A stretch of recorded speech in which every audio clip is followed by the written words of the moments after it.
एक बार की बात है, एक बहुत बड़ा घनेरा जंगल था। उस जंगल में बहुत सारे जानवर रहते थे। उसी जंगल में एक छोटे से हिस्से में एक मुर्गी रहती थी। मुर्गी अब जल्द ही अंडा देने वाली थी। सभी जानवर उसके लिए बहुत खुश थे।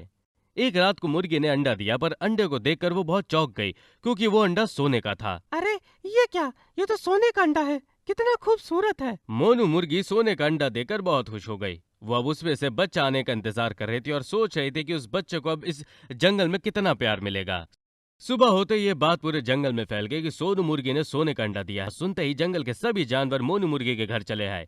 सभी जानवर मोनू मुर्गी का अंडा देकर बहुत खुश हो गए। सोनू, मैं तुम्हारे लिए बहुत खुश हूँ। ये अंडा बहुत ही खूबसूरत है और तुम्हारा बच्चा तो इससे भी ज्यादा खूबसूरत होगा। हाँ हाँ, तुम्हारा बच्चा सबसे खूबसूरत होगा। मैं उससे बहुत प्यार करूंगा और उसके साथ खूब खेलूंगा। सभी जानवर मोनू मुर्गी के बच्चे अंडे को लेकर बहुत खुश थे और उससे बच्चा बाहर निकलने का इंतजार कर रहे थे। पर उन्हीं जानवर के बीच एक थी शातिर बिल्ली। बाकियों की तरह उसके विचार सबसे मिलते रहे थे। मोनू मुर्गी का अंडा देकर उसके मुंह में पानी आ गया। ये सभी जानवर पता नहीं क्या बकवास कर रहे हैं, पर मुझे किसी भी हालत में ये अंडा चाहिए। मैं ये अंडा खाकर ही रहूंगी।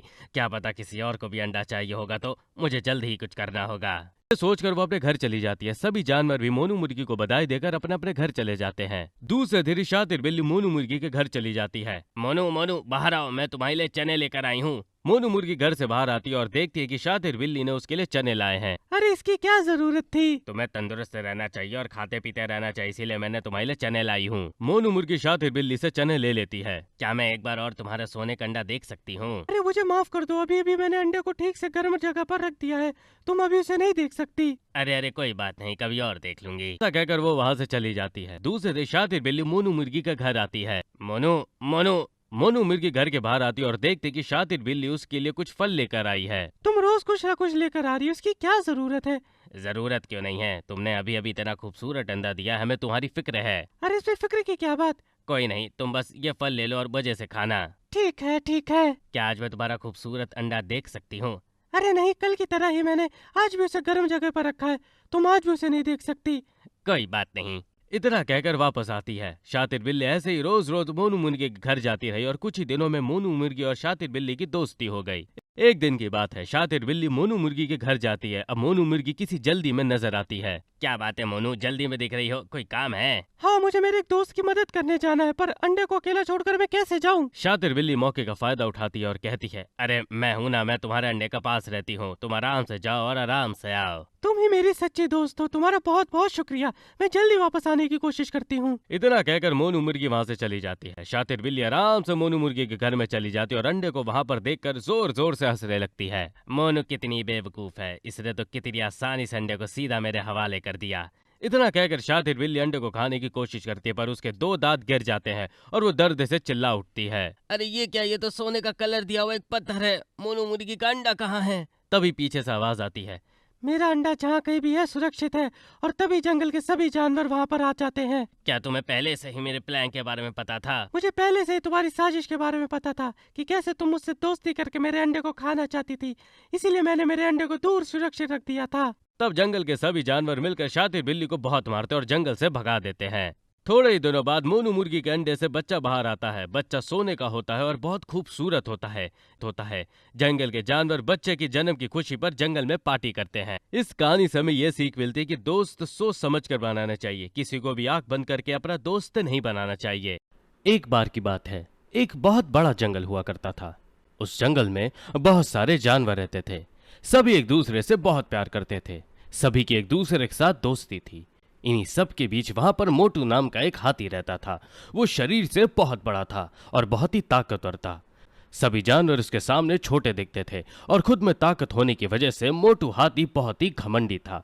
वो किसी से बात नहीं करता था और हर किसी जानवर को अपने से कम समझता था।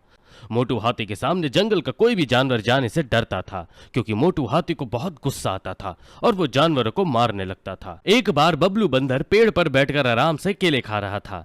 बबलू को केला खाते देख मोटू हाथी को बहुत गुस्सा आया। वो बबलू के पास गया और कहने लगा, तुम्हारी हिम्मत कैसे हुई कि मेरे केले खाओ? अगर तुम केले खाओगे तो मेरे कुछ नहीं बचेगा। इस जंगल के सभी केले मेरे हैं और मेरी इजाजत के बिना कोई केला नहीं खाएगा। मोटू, ये सब तुम क्या कह रहे हो? ये केले तुम्हारे कैसे हो सकते? ये तो मैंने पेड़ से तोड़कर खाए हैं, और अगर मैं केले नहीं खाऊंगा तो मैं क्या खाऊंगा? इस बात पर मोटू को और गुस्सा आता है। उसने अपनी सूंड से बबलू को पकड़ा और गोल गोल घुमाकर फेंक दिया।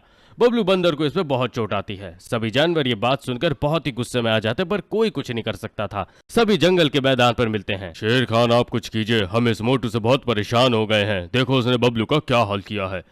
मुझे इस बात का बहुत दुख है, पर अगर मोटू को मैंने कुछ कहा तो उसे फिर से गुस्सा आ जाएगा और वह इस जंगल में तबाही मचा देगा। उसमें कई सारे जानवर जख्मी हो सकते हैं। मुझे इसीलिए क्या करूं वो समझ नहीं आ रहा। कालू चीता ये सब सुनता है और वहां से चला जाता है। थोड़े दिनों बाद मोटू हाथी जंगल में घूम रहा था। घूमते घूमते उसे प्यास लगने पर वो जंगल के तालाब के पास पानी पीने चला जाता है। तालाब के पास जाते वक्त वो देखता है वहां पर सोनू गाय पानी पी रही थी। तुम्हारी इतनी हिम्मत, क्या तुम्हें यहाँ पर पानी पीने तुम्हें दिख नहीं रहा? मैं तुम्हारे सामने रास्ते में थोड़ी ना हूँ, तुम भी तो पानी पी सकते हो। मुझे तुम गुस्सा मत दिलाओ और यहाँ से पानी भी मत पियो, दूर हो जाओ यहाँ से। ये तालाब तुम्हारे थोड़ी ना है, ये जंगल के सभी जानवर इस तालाब से पानी पीते हैं। तुम होती कौन हो मेरे सामने मुंह चलाने वाली? और वो दौड़ता हुआ जाता है और सोनू गाय को धक्का दे देता है। सोनू गाय नीचे गिर जाती है और जख्मी हो जाती है। तभी वहां पर कालू चीता आ जाता है। मोटू, तुम्हारा ये तमाशा बंद करो, नहीं तो तुम्हारे लिए अच्छा नहीं होगा। मोटू हाथी इस बात पर जोर जोर से हंसने लगता है। क्या अब तुम मुझे सिखाओगे? हैं? तुम मेरे सामने कितने छोटे हो, तुम्हारा और मेरा कोई मुकाबला नहीं है। मैं अकेला तुम्हारे सामने कुछ नहीं हूँ, पर तुम भी तो अकेले इस पूरे जंगल के जानवरों के सामने कुछ नहीं हो। क्या? और वो अपने पीछे देखता, वहां पर जंगल के सभी जानवर होते हैं। जंगल के सभी जानवर तुम्हारे बर्ताव से तंग आ चुके हैं। अगर तुम्हें इस जंगल में रहना है तो सभी जानवरों से मिलजुल कर रहना होगा, वरना इस जंगल से चले जाओ। तुम लोग होते कौन हो मुझे इस जंगल से निकालने वाले? हम भी इस जंगल में रहते हैं मोटू, और इस जंगल पर हम सब का उतना ही अधिकार है जितना कि तुम्हारा। अगर तुम्हें वो पसंद नहीं तो चले जाओ यहाँ से। मोटू हाथी ये सुनकर जोर से हंसने लगता है, पर तभी जंगल के सभी जानवर उसकी ओर गुस्से से बढ़ रहे थे। मोटू हाथी को अब क्या करूं समझ ही नहीं आता है। मोटू हाथी मन में सोचता है, अगर मैंने उनकी हाँ में हाँ नहीं मिला तो ये तो मुझे कच्चा चबा जाएंगे। ठीक है, मैं तुम्हारी बात मानता हूँ और मैंने जो भी किया उसके लिए माफी चाहता हूँ। मैं आगे से ऐसा नहीं करूंगा। तुम आगे से ऐसा कर भी नहीं सकते, क्योंकि चाहे हम में से कोई एक तुम्हारे से मुकाबला नहीं कर सकता, तो हम सब एक साथ खड़े होकर तुमसे मुकाबला कर सकते हैं, याद रखना। मोटू हाथी को अपनी गलती का एहसास होता है। उस दिन से वो धीरे धीरे कर जंगल के जानवर से दोस्ती करता है। कहानी से हमें ये सीख मिलती है कि खुद की ताकत का दूसरों पर गलत इस्तेमाल नहीं करना चाहिए, बल्कि उसी ताकत से दूसरों की मदद करनी चाहिए। एक बार की बात है, एक बहुत बड़ा जंगल था। उस जंगल में दो दोस्त थे। एक था कालू चीता और दूसरा था बबलू बंदर। बबलू बंदर और कालू चीता एक ही पेड़ के पास रहते थे। पेड़ के ऊपर बबलू बंदर रहता था और उसी पेड़ के नीचे कालू चीता रहता था। बबलू बंदर को गॉगल्स पहनना बहुत पसंद था। वो हर समय गॉगल पहने रखता था। बबलू, अब तू गॉगल उतार दे, अभी तो रात हो गई है, तुझे कुछ दिख भी रहा है कि नहीं? अरे कालू, यह गॉगल मेरे शरीर का हिस्सा ही है, ऐसे तू समझ ले, मैं इन्हें कभी नहीं उतारूंगा।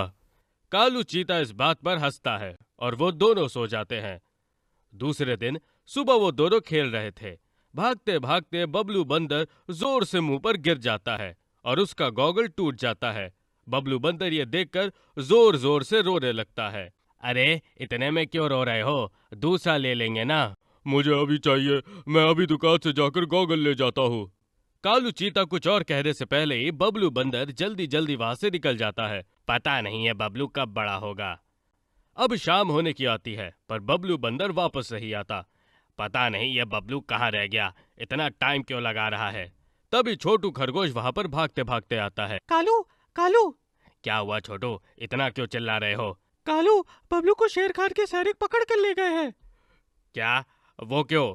शेर खान के पास जाने वाले केले चोरी हो गए हैं और वहीं पर बबलू बंदर उनको मिल गया। शेर खान को ऐसा लग रहा है कि बबलू ने ही चोरी की है, इसीलिए उसे पकड़कर ले गए हैं। ये बात सुनते ही कालू चीता भागते भागते शेर खान के पास चला जाता है। शेर खान, मेरे दोस्त ने चोरी नहीं की है, उसे छोड़ दो। तुम्हारा दोस्त रंगे हाथों पकड़ा गया है, मैं उसे नहीं छोड़ सकता।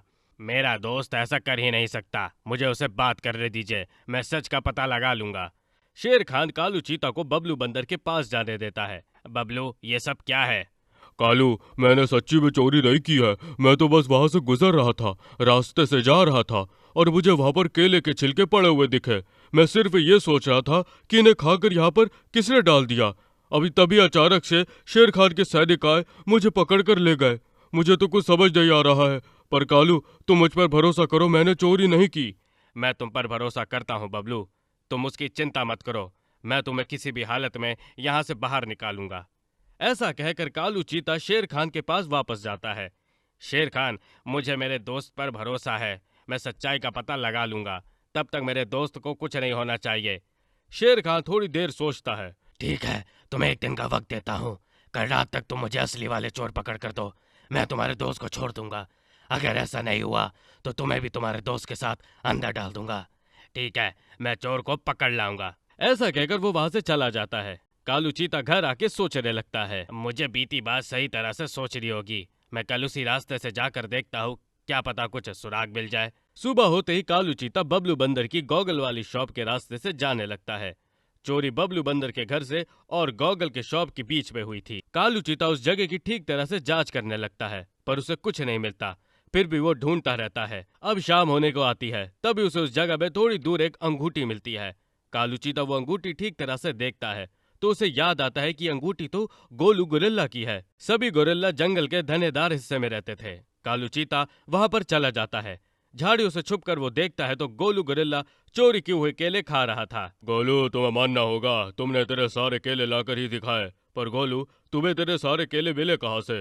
तुम उसकी चिंता मत करो, पर मैं तुम्हारी दी हुई शर्त जीत गया कि मैं बहुत सारे केलों का इंतजाम कर सकता हूँ। अपना दोस्त किसी और की शर्त की वजह से जेल में बंद है, इसका कालू चीतों को बहुत गुस्सा आया।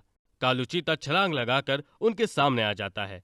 कालू चीतों को देखकर दोनों घबरा जाते हैं। क्या हुआ कालू, ऐसे अचानक से हमारे सामने आ गए और इतने गुस्से में क्यों दिख रहे हो? क्यों, तुम्हें पता है तुम्हारी शर्त की वजह से क्या हुआ है? गोलू गोरिल्ला और बंटी गोरिल्ला एक दूसरे की तरफ देखते हैं। तुम्हारी वजह से मेरा दोस्त बबलू बंदर शेर खान की जेल में बंद है, क्योंकि उन्हें लगता है कि केलों की चोरी उसने की है। क्या गोलू, तुमने ये केले शेर खान से चुराए हैं? गोलू गोरिल्ला कुछ नहीं कह पाता। तुम अब मेरे साथ चलोगे और शेर खान से माफी मांगोगे, नहीं तो मुझसे बुरा कोई नहीं होगा। गोलू गोरिल्ला डर जाता है, पर उसे समझ आता है कि अब वो कुछ नहीं कर सकता। कालू चीता गोलू गोरिल्ला को शेर खान के पास लेकर जाता है।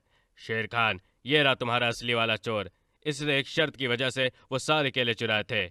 मुझे माफ करो शेर खान, मुझे माफ करो, मुझे नहीं पता था वो केले आपके थे। अगर मुझे पता होता तो मैं ये गलती कभी नहीं करता। शेर खान, इसके बारे में क्या करना है वो बाद में सोचो, पहले मेरे दोस्त को छोड़ दो।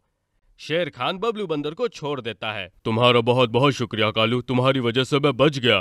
कालू चीता बबलू बंदर को अपने सीने से लगाता है। शेर खान गोलू गोरिल्ला को 10 दिन के लिए जेल में बंद कर देता है, ताकि वो आगे से ऐसा मजाक ना करे। तो ये थी दो दोस्तों की कहानी। इस कहानी से हमें ये सीख मिलती है कि अपने दोस्त का हाथ किसी भी हालत में नहीं छोड़ना चाहिए और अपने दोस्तों पर भरोसा रखना चाहिए। समय आने पर उनकी मदद करनी चाहिए।